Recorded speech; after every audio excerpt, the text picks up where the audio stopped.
기도함으로 예배를 시작하도록 하겠습니다. 하나님 아버지, 저희들에게 주의 날 주의 전에서 주님께 드리는 기쁨의 예배를 감사의 나눔을 능력의 역사를 허락하여 주시고 또 저희들 세상에서의 의무를 다하기 위해서 한 주의 시작인 월요일날 다시금 주의 전에 나와서 주님께 저희들의 필요를 간구하며 저희들의 연약함을 신원하며 이 자리에 나왔습니다. 저희들의 기도를 들어주셨고 저희들에게 지혜의 말씀, 능력의 말씀으로 함께하여 주셔서 저희들이 말씀을 힘입어 기도를 힘입어 이 세상에서 하나님의 사람으로 하나님의 은혜로 승리할 수 있도록 인도하여 주시옵소서. 함께 하심을 믿사오며 예수님 이름으로 기도드리옵나이다. 아멘. 다 함께 찬송가 23장 만입이 내게 있으면 23장으로 함께 찬양드리도록 하겠습니다. 23장입니다. 만입이 내게 있으며 그 입 다 가지고 내 구주 주시는 종을 늘 찬송하겠네.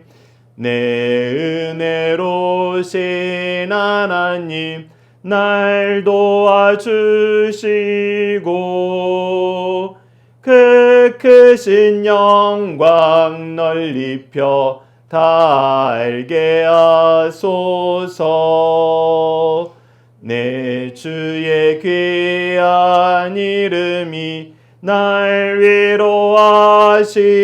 위로하시고 이 귀의 음악 같으니 참 희락되도다.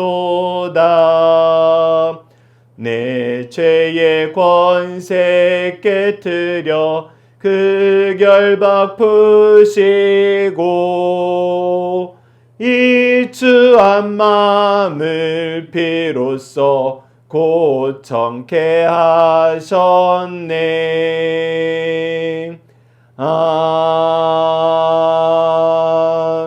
아멘. 사도신경의 내용으로 우리의 신앙을 하나님 앞에 정중히 고백하도록 하겠습니다. 나는 전능하신 아버지 하나님 천지의 창조주를 믿습니다. 나는 그의 유일하신 아들 우리 주 예수 그리스도를 믿습니다. 그는 성령으로 잉태되어 동정녀 마리아에게서 나시고 본디오 빌라도에게 고난을 받아 십자가에 못 박혀 죽으시고 장사된 지 사흘 만에 죽은 자 가운데서 다시 살아나셨으며 하늘에 오르시어 전능하신 아버지 하나님 우편에 앉아 계시다가 거기로부터 살아있는 자와 죽은 자를 심판하러 오십니다. 나는 성령을 믿으며 거룩한 공교회와 성도의 교제와 죄를 용서받는 것과 몸의 부활과 영생을 믿습니다. 아멘. 오늘 우리에게 주신 하나님의 말씀, 우리가 함께 나눌 말씀은 누가복음 2장 41절에서 51절 말씀입니다. 누가복음 2장 41절에서 51절 말씀 제가 봉독해 드리도록 하겠습니다. 그의 부모가 해마다 6월절이 되면 예루살렘으로 가더니 예수께서 12살 되었을 때 그들이 이 절기의 관례를 따라 올라갔다가 그 날들을 마치고 돌아갈 때에 아이 예수는 예루살렘에 머무셨더라.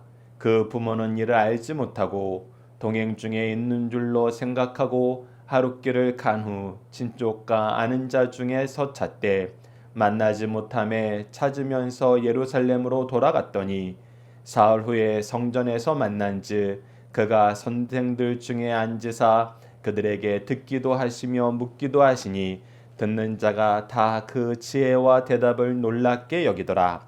그의 부모가 보고 놀라며 그의 어머니는 이르되 아이야 어찌하여 우리에게 이렇게 하였느냐. 보라 내 아버지와 내가 근심하여 너를 찾았노라. 예수께서 이르시되 어찌하여 나를 찾으셨나이까. 내가 내 아버지 집에 있어야 될 줄을 알지 못하셨나이까 하시니 그 부모가 그가 하신 말씀을 깨닫지 못하더라. 예수께서 함께 내려가사 나사렛에 이르러 순종하여 받드시더라. 그 어머니는 이 모든 말을 마음에 두니라. 아멘. 오늘 말씀을 성전에 계신 예수님의 소년 시절이라는 제목으로 함께 말씀을 나누도록 하겠습니다. 오늘 본문도 여러분 승리하는 삶 책자를 보시면 아시다시피 세 단락으로 나눠져 있습니다. 첫 번째 부분은 41절에서 42절로 예수님의 부모가 보여준 양육의 기준은 무엇인가요? 라는 내용으로 우리가 함께 말씀을 나눴으면 합니다. 이 단락의 키워드는 가르침입니다. 그리고 가르친다는 것은 지키게 한다는 거다. 그리고 이것은 교육법, 우리가 무엇을 가지고 무엇을 기준으로 교육을 시키느냐, 이 부분을 볼 수 있습니다. 41절로 42절에서는 우리가 익숙한 단어 두 가지가 나옵니다. 그것이 바로 유월절과 절기입니다. 그의 부모가 해마다 유월절이 되면 예루살렘으로 가더니, 예수님이 공생애를 하실 때에도 유월절쯤에 되면은 항상 예루살렘으로 올라가셔서 예루살렘에서 사역하셨던 걸 보게 됩니다. 그것이 예수님께서 사역하셨을 때 시작되었느냐? 아니다라는 것입니다. 어려서부터 이스라엘 사람들이 가지고 있는 이 절기의 관례에 따라서 유월절이 되면은 예수님의 부모들도 예수님을 같이 데리고 예루살렘에 가서 함께 제사 드리고 그 축제를 즐겼습니다. 그래서 42절을 보면 예수께서 12살 되었을 때 그들이 이 절기의 관례에 따라 올라갔다가 라고 얘기합니다. 즉 아이들이 이제 나이가 되어서 함께 여행할 만한 시기가 되면은 이제 같이 데리고 가는 겁니다. 그래서 우리가 참 교회에서 제가 어려서부터 신앙생활 하다 보니까 나중에 이렇게 큰 후에 성장한 후에 가끔 그런 내용이 보일 때가 있어요. 아, 내가 유치원 다닐 때, 초등학교 때, 아니면 중학교, 고등학교 때 이런 내용을 미리 알았고 교회에서 이런 것을 우리가 좀 더 심도 있게 배웠더라면은, 이런 내용으로 우리가 묵상했더라면은 더 좋았을 수 있겠다라는 부분이 있더라고요. 그거는 그럴 수밖에 없는 것이, 저희 부모님 세대가 경험하지 못한 것은 사실 자녀 세대에 가르쳐 주기라는 건 사실 힘들어요.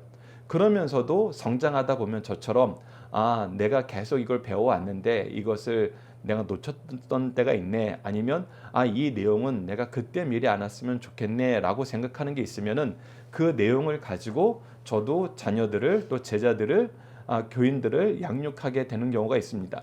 그래서 사실은 부모가 해마다 올라간다는 건 이 규례를 가지고 반복적인, 요즘 말로 하면은 반복적인 루틴을 가지고 있다는 것은 우리에게 무엇은 어떤 유익이 있느냐, 우리가 그 안에서 새로운 깨달음을, 새로운 방법을, 더 좋은 은혜를 누리게 되고 그 누린 것을 가지고 또 자녀들을 가르치게 된다는 것입니다.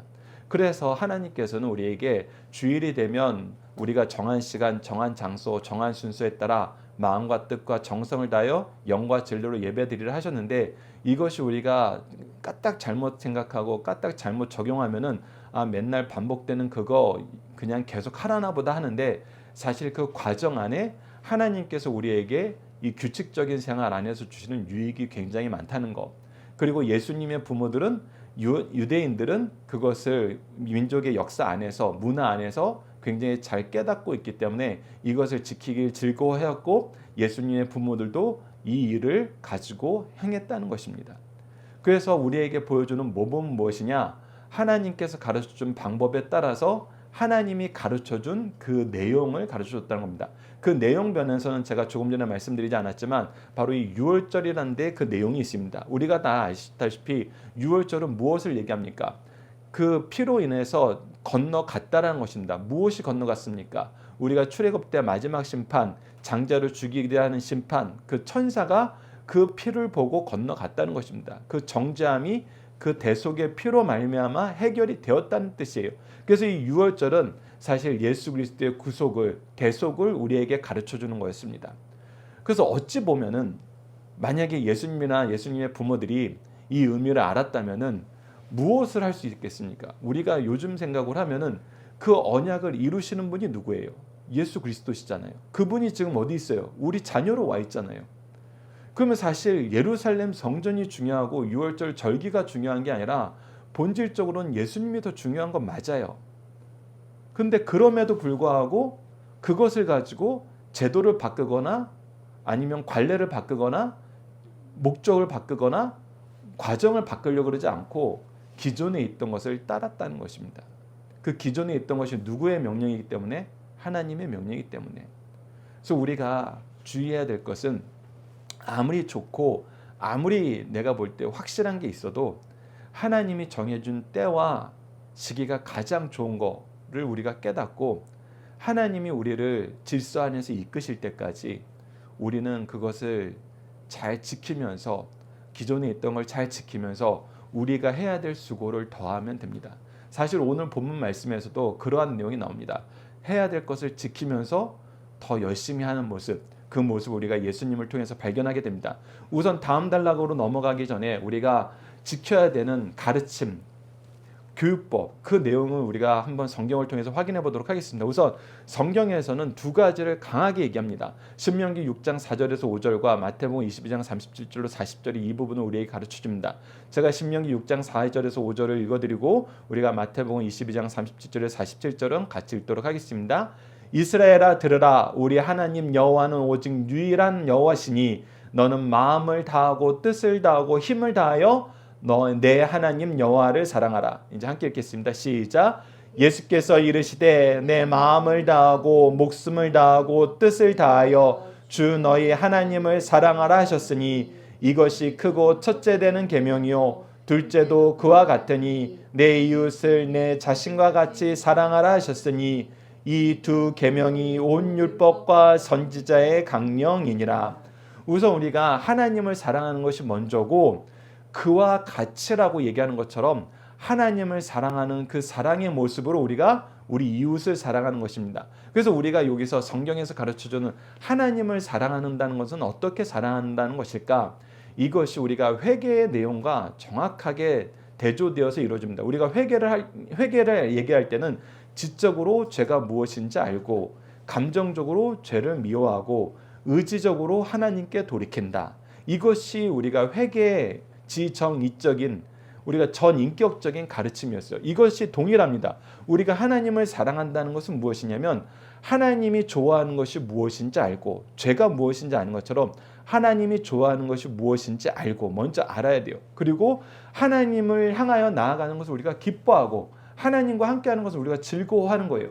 그리고 하나님과 함께하는 거, 하나님이 우리에게 가르쳐준 하나님과 동행하는 삶의 지표, 삶의 루틴이 무엇입니까? 바로 우리가 정한 시간, 정한 장소, 정한 순서에 따라 드리는 예배죠. 그래서 예배를 즐거워하고 의지적으로 하나님께로 향하여 나아가는 것입니다. 이 부분은 회개랑 동일하죠. 우리가 죄에서 돌이켜서 죄보다는 하나님을 향한 의지가 더 큰 거예요. 하나님을 향한 열심이 더 큰 겁니다. 그것이 바로 하나님을 사랑하는 것이라고 우리가 알고 있어요. 그렇기 때문에 이 사랑을 우리가 먼저 알아야 됩니다. 지적으로 알아야 돼요.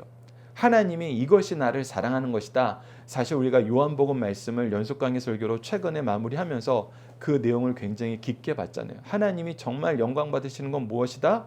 바로 하나님의 아들 예수 그리스도를 전하고 그 예수 그리스도를 믿게 하여서 하나님의 자녀되게 하는 것이다. 하나님과 함께 영생을 누리게 하는 것이다. 그래서 하나님이 가장 좋아하시는 것, 하나님을 사랑하는 우리의 사랑의 표현은 바로 예수 그리스도의 복음을 전하는 것이다. 요한복음에서 이것을 분명하게 가르쳐주고 있죠. 그래서 우리가 이것을 알아야 된다는 겁니다. 하나님을 사랑한다는 거, 하나님의 사랑으로 이웃을 사랑한다는 거. 그래서 이것은 다른 게 아니라 동일한 거예요. 하나님을 사랑하는 사람에게 무엇을 명령하셨어요? 이웃에게 복음을 전하라고 명령했어요. 그것은 즉 우리가 이웃을 향한 가장 큰 사랑입니다. 그러면 당연히 우리가 가진 시간과 재능과 물질로 그들이 하나님의 말씀으로 복음으로 들어올 수 있도록 섬기는 거, 그 사랑의 범주에 들어갑니다. 그러나 우리가 알아야 되는 것, 중심은 무엇이다? 바로 하나님의 말씀으로 예수 그리스도의 복음을 전하는 것이다. 그래서 예수님께서도 명령하셨습니다. 마태복음 28장 20절 내가 너에게 분부한 모든 것을 가르쳐 지키게 하라. 예수님의 가르침을 가르쳐 지키게 하는 거예요. 그것이 우리가 하나님을 사랑하고 이웃을 사랑한다는 것입니다. 내가 세상 끝날까지 너희와 항상 함께 있으리라. 그리고 우리는 하나님께서 우리에게 말씀하신 대로 예수님께서 약속하신 대로 성령의 은혜로 우리가 이 일을 능히 하게 되는 걸 경험합니다. 우리가 승리하는 삶을 사는 걸 경험하는 거예요. 그래서 우리가 앞으로 아이들을 가르칠 때 어떻게 가르쳐야 되느냐?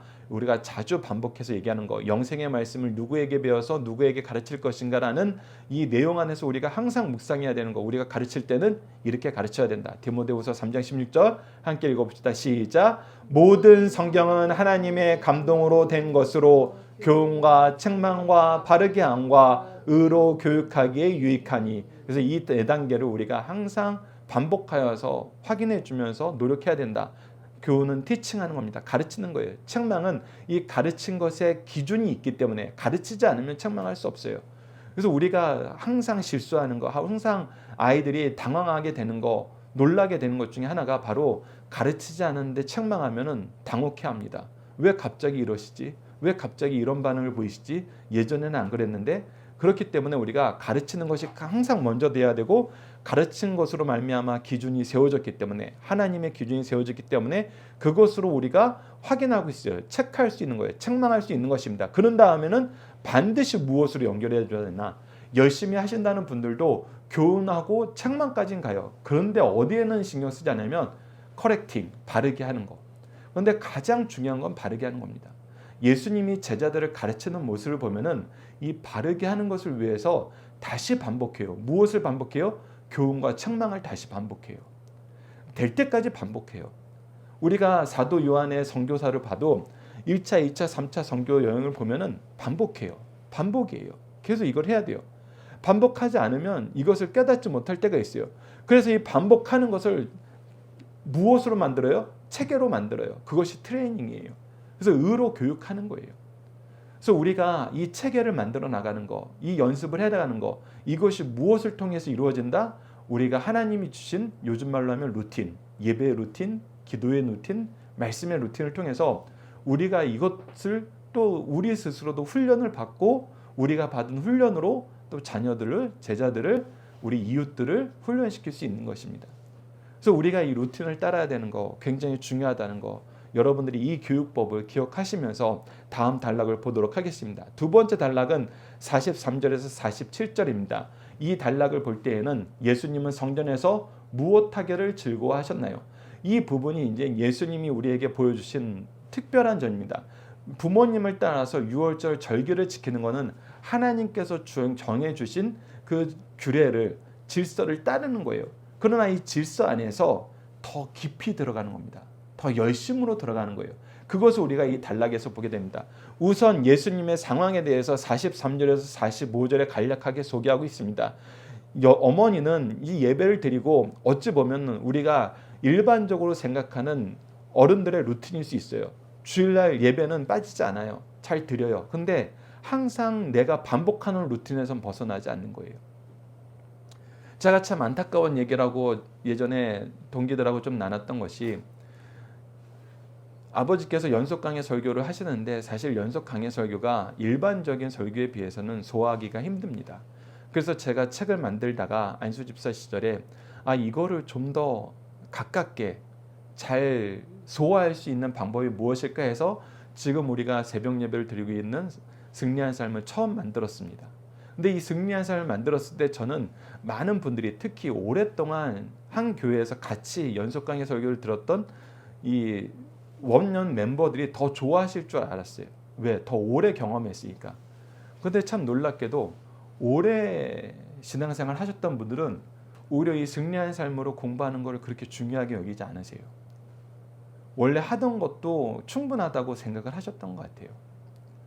그런데 오히려 연속 강해 설교를 새롭게 접하신 분들은 어려움이 느껴지니까 오히려 이 승리한 삶을 가지고 매일매일 묵상하시는 걸 더 좋아하시는 거예요. 근데 나중에 보니까 누가 더 말씀 안에서 은혜를 누리고 능력 안에서 성장한다는 걸 봤을 때, 그냥 평범한 루틴을 수십 년째 반복하셨던 분들보다는 사실 이 승리한 삶 말씀으로 매일매일 묵상으로 들어오신 분들이 훨씬 더 말씀의 해석도 이해도 잘하시고 능력도 더 많이 얻으시더라. 그것처럼 예수님의 부모들은 루틴대로 돌아가셨어요.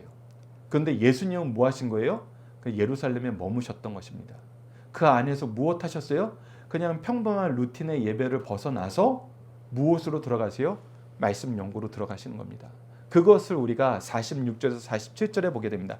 46절에 봅시다. 사울의 성전에서 만난즉 그가 선생들 중에 앉으사 그들에게 듣기도 하시며 묻기도 하시니 듣는 자가 다 그 지혜와 대답을 놀랍게 여기더라. 듣기도 했다는 것은 배우기도 했다는 겁니다. 묻기도 했다는 것은 더 궁금한 걸 찾아 들어갔다는 거예요. 어떤 분들은 예수님께서 창조주이신데 창조주의 지혜를 가지고 계시는데 이것을 모르는 게 있었을까? 그런데 저는 제 개인적인 소견은 이 내용을 보면은 예수님께서 분명히 성전에 머무신 이유, 어린 시절에 머문 이유는 바로 랍비들에게 듣고 배우고 경험해야 될 것이 있었다는 거예요. 우리가 이 부분은 대학 교수들이, 가끔 대학 교수님들이 교회에 와서 청소년들을 가르칠 때가 있어요. 더 나아가서는 초등학교생과 유치원 아이들을 가르칠 때도 있어요. 그런데 처음에는 굉장히 당혹스러워합니다. 평상시에 하던 언어나 가르치던 패턴이 그냥 다 대학생들이 이해했는데 중고등학생만 돼도 어려워하고 초등학교 주일학교 애들한테는 도무지 이게 가능하지 않는 거예요. 그래서 당혹스러워하지요. 근데 당혹스러워하실 때 두 부류가 계셨어요. 한 분은 저는 그냥 청년부로 갔으면 좋겠습니다 하는 분이 있었고, 또 한 분은 유치부 선생님들이, 초등학교 선생님들이, 중고등부 선생님들이, 교육자들이 아이들을 어떻게 가르치니 연밀히 관찰을 해요. 관찰을 하고 나서 연습을 하고 오세요. 우리가 히브리서를 통해서도 예수님께서 우리의 모든 어려움을 겪으셨다고 얘기하셨어요. 그렇기 때문에 공부하시는 거, 가르치시는 거, 일하시는 거, 이 모든 어려움을 겪었다고 봅니다. 그래서 이들한테도 묻고 대답하는 것이 창조주의 지혜가 있지만 인간으로서 경험해야 될 모든 경험을 친히 하시는, 그래서 그 안에서 더 열심을 내시는, 그리고 그 열심을 보았을 때, 열심 안에서 얻는 지혜를 봤을 때 사람들이 놀라게 되는 이 은혜를, 이 역사를 이루셨다는 것입니다. 그래서 우리가 무엇해야 되느냐? 우리가 이 루틴 안에서는 그 루틴을 반복하는 것이 아니라 그 루틴 안에서 우리가 면밀히 관찰하고 그 안에서 더욱 힘써야 되는 부분이 있으면 힘써야 되고, 부족한 부분이 있으면 채워주는 그 유기적인 역량을 발휘해야 됩니다. 그래서 신명기 11장 19절을 보면 이렇게 기록되어 있습니다.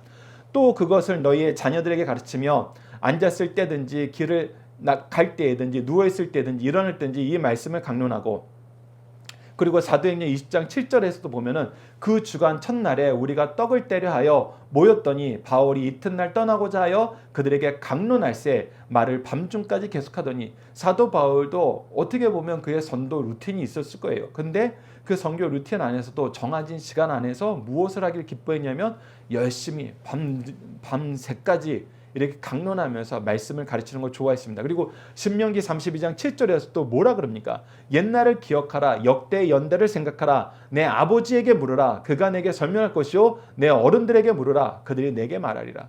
하나님께서 우리에게 만남의 루틴을 주셨다는 건 무엇이냐면, 너희들이 궁금한 거 있을 때 묻기 어려워하지 말고 시간 따로 잡고 약속 잡고 또 자리 마련하고, 이거 굉장히 힘든 거거든요. 근데 우리에게는 주일이라는 좋은 제도를 주셨어요. 교회라는 좋은 장소를 주셨어요. 그렇기 때문에 우리가 이때 만나서 묻는 거예요. 하나님의 뜻에 대해서 일주일 동안 우리가 살면서 고민했던 기도의 제목에 대해서 같이 기도의 제목을 나누고, 성경 말씀에 대해서 모르는 건 묻고 가르쳐주는 걸 또 소화하고, 그 안에서 말씀의 기쁨, 말씀의 능력, 하나님이 우리에게 주신 이 지혜의 풍요로움을 통해서 찬양하고 나오는 거. 사실 주일날 이 일 하기에도 굉장히 바쁘거든요. 하루에 일이 이루어지는 거 사실 굉장히 힘들어요. 근데 우리가 이 일을 외면하면 안 된다는 것입니다. 외면하면 안 된다는 거예요. 예수님께서도 이 부분에 대해서 우리에게 굉장히 자세하게 얘기합니다. 예수님께서도 랍비들하고 대화를 할 때 뭐라고 얘기합니까? 예수께서 이럴 때 율법에 무엇이라 기록되었으면 내가 어떻게 읽느냐? 확인을 하시는 거예요. 질문을 하는데 너는 그러면 그동안 배웠던 게 무엇이냐? 네가 스스로 묵상한 건 무엇이냐? 그것을 한번 얘기해봐라. 우리가 성경 공부할 때 이 과정을 겪잖아요. 여러분들이 이번 주에 함께 승리한 삶 말씀을 통해서 은혜 받았던 부분은 무엇입니까? 그것이 바로 여러분들은 성경은 무엇이라고 우리에게 얘기하고 여러분들은 그것을 어떻게 읽었습니까? 사실 이 표현을 물어보는 거거든요. 그리고 우리가 항상 주일날 말씀을 받았어도 사도행전 17장 11절 말씀처럼 이것이 그러한가 하여 날마다 성경을 상고하고, 우리가 아무리 은혜를 받았어도 우리에게 말씀을 주신 이 은혜의 내용을 말씀을 통해서 다시 묵상해 보는 것입니다. 왜? 그분은 그렇게 얘기했어도 내가 좀 다르게 들을 수 있거든요. 그리고 그분이 얘기한 것을 우리가 말씀 안에서 확인했을 때 그 은혜의 깊이가 더하는 거고 믿음의 굳건함이 더해지는 것입니다. 그래서 항상 이것을 우리가 반복해야 되는 거, 이 교육 방법, 예수님께서도 친히 실천하시고 열심히 하셨던 이 내용을 우리들도 기억하면서 함께 이 일에 동참하셨으면 합니다. 마지막 세 번째 단락입니다. 48절로 51절입니다. 이 단락은 예수님은 육적인 부모님을 어떻게 대하고 있나요? 이 부분에 대한 키워드는 열심과 순종입니다. 특히 영적 스승과 육적 자녀 안에서 이 내용이 우리가 유기적으로 일어난다는 거예요. 우선 예수님의 부모들은 놀랐어요. 좀 속상했어요. 왜? 부모님을 따라서 와야지. 아직 혼자서 지낼 수 있는 나이가 아닌데, 요즘 말로 하면 미성년자인데. 그래서 48절에 이렇게 합니다. 그의 부모가 보고 놀라며 그의 어머니는 이르되 아이야 어찌하여 우리에게 이렇게 하였느냐. 보라 내 아버지와 내가 근심하여 너를 찾았노라. 그랬더니 예수님이 뭐라 그러세요? 예수께서 이르시되 어찌하여 나를 찾으셨나이까. 내가 내 아버지 집에 있어야 될 줄을 알지 못하셨나이까 라고 얘기했을 때 50절에 굉장히 놀라운 말씀을 하십니다. 그 부모가 그가 하신 말씀을 깨닫지 못하더라. 자, 이 부분에서 위에 있는 여러분들 영적 스승과 육적 자녀의 관계를 여러분들이 보셔야 됩니다. 성경 안에서 일반적으로 조금 전에 신명기 말씀을 통해서 우리에게 가르쳐줬던 것처럼 가장 좋은 거는 부모가 자녀의 영적 스승이 되는 거, 이게 가장 좋습니다. 그러나 이것이 항상 그러진 않아요. 때로는 우리 육적인 자녀가 영적 스승이 될 때도 있어요. 그랬을 때 우리는 어떻게 해야 되느냐? 그랬을 때는 우리는 이 영적 스승의 얘기에 주목해서 들어야 될 필요성이 있습니다. 특히 그것이 내가 성경 말씀을 근거로 얘기할 때, 사실 저도 이 부분을 자주 경험해요. 저희 부모님하고 얘기할 때 제 생각은 달라요 하면은 그게 평행선을 이루게 됩니다. 정말 평행선을 이루게 돼요. 그런데 이 말씀을 근거로 생각해 보니까 이 방향이 맞는 것 같아요 라고 얘기하면은 여러분 논의의 농도와 방향이 완전 달라지고 분위기가 달라집니다. 제가 이런 얘기를 하면서도 잘 실천하지 못하는 것이 좀 회개해야 될 부분이고 고쳐야 될 부분인데 정말 달라요. 특히 교회에서 만나는 사람들, 신학교에서 만나는 사람들은 이렇게 대화를 하게 되면 완전히 분위기가 달라집니다. 우리가 단순히 내 주장을 할 때에는 그 주장이 첨예해요. 가정에서도 그러고 교회에서도 그러고 심지어는 신대원에서도 그래요. 그런데 이 한마디면 달라요. 말씀에 근거했을 때, 이 말씀에 근거했을 때에는 저는 이 말씀의 가르침에 따라서 이렇게 하는 것이 옳다라고 생각합니다. 그러면 그때도 반론이 있을 수 있어요. 근데 여러분 그때는 반론이 어떻게 오는지 아세요? 놀랍습니다. 그 말씀으로 생각하면 그렇게도 생각할 수 있는데 저는 제가 생각했던, 제가 주장했던 이유가, 제가 그렇게 행동했던 이유가 저는 이 말씀에 근거해서 했던 거예요. 그러면 이게 동일한 거예요. 서로 의견 충돌이 됐던 내용인데 서로가 말씀의 근거를 얘기해줘요. 그러면 그때는 어떻게 되는지 알아요? 우리가 하나님의 말씀 안에서 행동하는 건데 왜 우리의 의견 충돌이 이렇게 극심했던 거죠? 하나님의 말씀이 서로 충돌할 리가 없는데, 하나님의 말씀이 그렇게 이율배반적이지가 않는데, 위선적이지가 않는데, 그럼 우리가 혹시 이 부분을 과도하게 해석하거나 과도하게 적용한 부분이 있는 거 아닌가 하면서 말씀 안에서 묵상이 들어갑니다. 제가 이것을 신학교에서도 경험을 하고 교회에서도 성경 공부 시간에 경험을 합니다. 그러면은 서로가 말씀의 근거로 얘기했을 때 말씀의 은혜가 풍성해지는 거예요. 그래서 예수님이 얘기하실 때 내가 내 아버지 집에 있어야 될 줄 알지 못하나이까, 이것이 그냥 예수님의 선언인 것 같은데 여러분들 구약 성경과 예수님의 가르침을 보면 이것이 굉장히 잘 나타납니다. 우선 시편 69편 9절을 보면 주의 집을 위하는 열성이 나를 삼키고 주를 비방하는 비방이 내게 미쳤나이다. 이 말씀은 예수님께서 성전을 청소하셨을 때 예수님께서 도리어 비난받는 것, 이 비난받는 것과 이 성전을 향한 열심, 이 교회가, 예배가 하나님의 뜻대로 이루어져야 되는데 그것이 망가지는 것에 대한 예수님의 열성을 가르쳐주는 말씀으로 우리가 해석적으로 계속 소개되는 말씀입니다. 이 말씀이 이루어져야 된다고 우리에게 소개된 본문이 있고요. 그래서 예수님은 어떤 분이다? 바로 교회를 향한 열심, 주의 일을 향한 열심이 있는 분이다. 그래서 예수님께서는 계속 이야기합니다. 요한복음 10장 30절에도 나와 아버지는 하나라 하신대.